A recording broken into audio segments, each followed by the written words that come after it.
My girlfriend is sleeping right next to me. What's something I can do to let her know I appreciate her? Very light-hearted post. My 23M girlfriend, 21F, is fast asleep next to me. I love her so much. I would love for her to be able to wake up to something in the morning that would just make her smile. She's had a rough week. Her cat died and she's just now getting over a rough kidney infection. I've got some energy and want to make her smile because she has the cutest smile. Sorry, I know I'm getting gushy, but I also just wanted to say all this somewhere. Any advice on what to do? Breakfast in bed. Like a lovely little breakfast. Maybe heart-shaped pancakes and all that. House chores like dishes or laundry and a nice breakfast in bed. Good luck, op. Aw, you're such a good person. Don't forget to tell her that too. It's always so heartwarming to hear how much you are appreciated. Dude, you're a catch and she's lucky to have you. Just by thinking of how to make her feel nice and showing your love, you're already winning. Tell her how much you love her. Tell her how beautiful inside out you think she is. Tell her all the things you said here and more. I wish you happiness together, heart. Let her sleep, sleeping Z relieved face. Also suggesting breakfast in bed. My boyfriend was working as a breakfast cook while we were falling in love and would often bring me back breakfast, or I would get breakfast at his work just to see him. We've had to go long distance for a bit and he's been promising me breakfast in bed as soon as we're back together. Nothing gives me more warm and fuzzies than looking forward to that. Breakfast and a little love note. That's so sweet of you, by the way. Tuck a note into her car to find when she leaves for work, or make her lunch for the day. Don't know how to restart my life after being deported at 33. Hey. I am about to be deported from Sweden due to Brexit. I have lived here for 7 years, under EU law.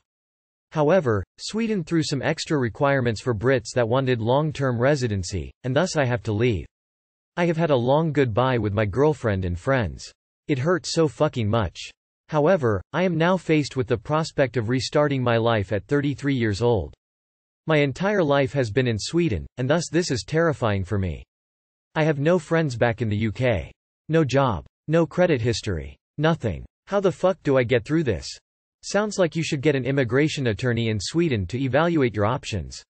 You can certainly enter on a tourist visa until then, yes? What support networks do you have in Sweden?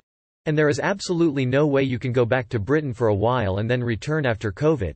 This seems really unfair. Shouldn't you be grandfathered under the old rules? Have you talked to UK Embassy about this? Op, this sounds awful. I am so sorry. Did you vote in the Brexit poll? Ask for citizenship? You probably already did that. Marry your girlfriend? Op, I would suggest you get professional legal advice rather than asking on here. Users on here are not legal professionals and may give you wrong information as they know nothing about immigration law. Many are American, so would know even less about EU immigration law. Most lawyers offer a free first consultation. A lawyer can advise you on your options. You shouldn't lose hope yet. I decided to move to UK from US at 27, to a city I've never been to before, where I knew no one. 2.5 years later, I have met the love of my life on Tinder, made loads of girlfriends on Bumble, and found a good job on LinkedIn doing bookkeeping where I can study to get ACCA qualified. I have family down south but barely see them anyway because of COVID. I've spent every Christmas since moving here with friends and no family. I'm really happy with life. It's not hard when you put the effort in. You got this.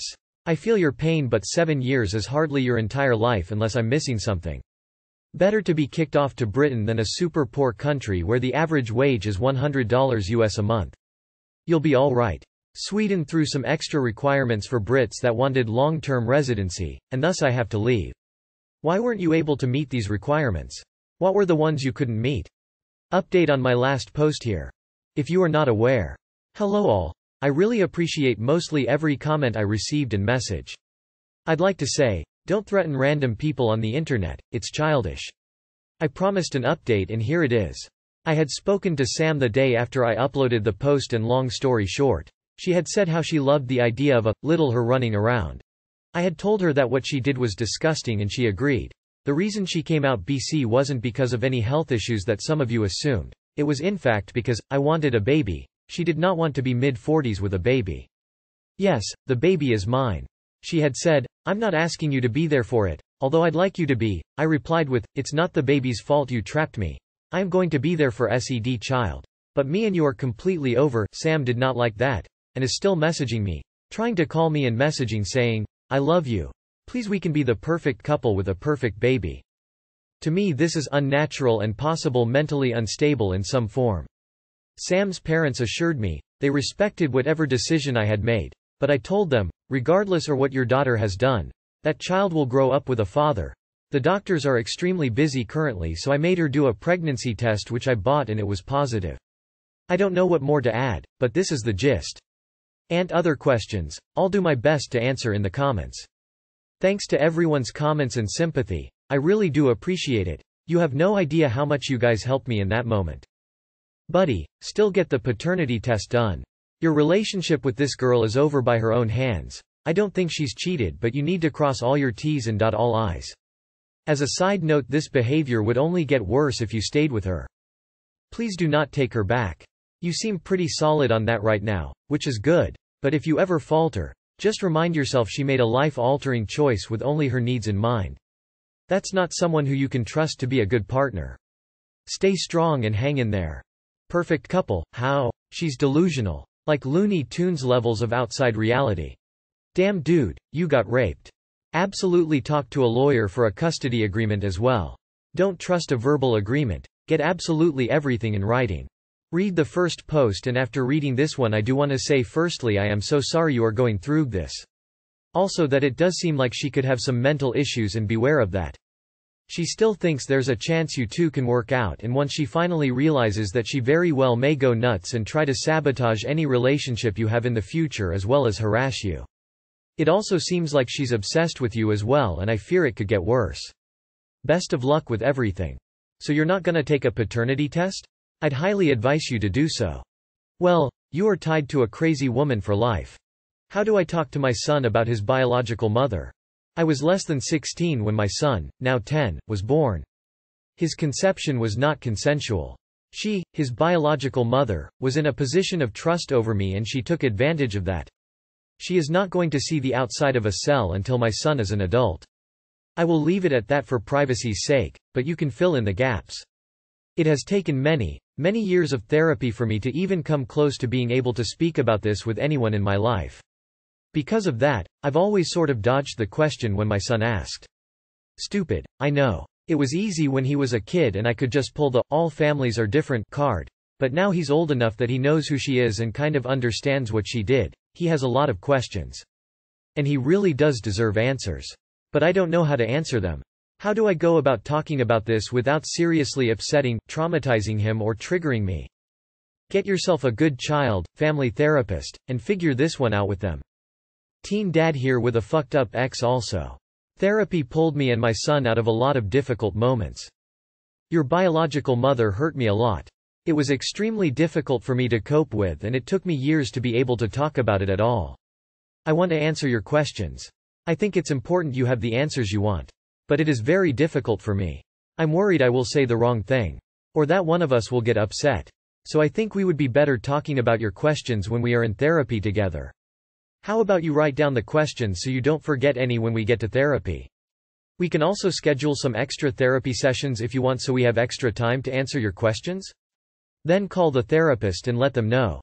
Having him write them down might also be good if you could see them in advance and be better able to prepare yourself maybe.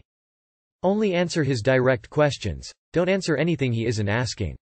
He says, "Where is my biological mom?" You say prison.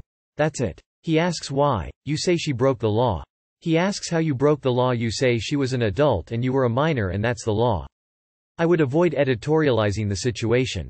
If I may. Listen, son. You might have learned what happened between your mother and me. This has in no way any effect on how much I love and care about you, but I can't talk about this experience. It's just too hard for me to talk about this. It took years of professional help to even get enough courage to talk about it, but I can't talk this with you as it pains my heart imagining how this will affect you. And #X200B. Something along those lines maybe? I don't mean for you to write it down and read it to him, but if it helps you to read rather speaking freely, then suit yourself. This definitely is a hard topic. Update me. If you aren't ready to answer this question, it might be worth a quick Google search to make sure there isn't any easily accessible news on what may have happened. He may not Google it, but a friend or a parent of a friend may do it, and I'm sure the answer coming from you would be better than a friend, acquaintance, or Google News. Good luck with whatever you do, but it sounds like you are doing everything to make sure you and he have a great relationship and can move forward with it all. Tell him the truth in an age-appropriate manner. Make sure he has therapy and support, and do some dad-son bonding activities.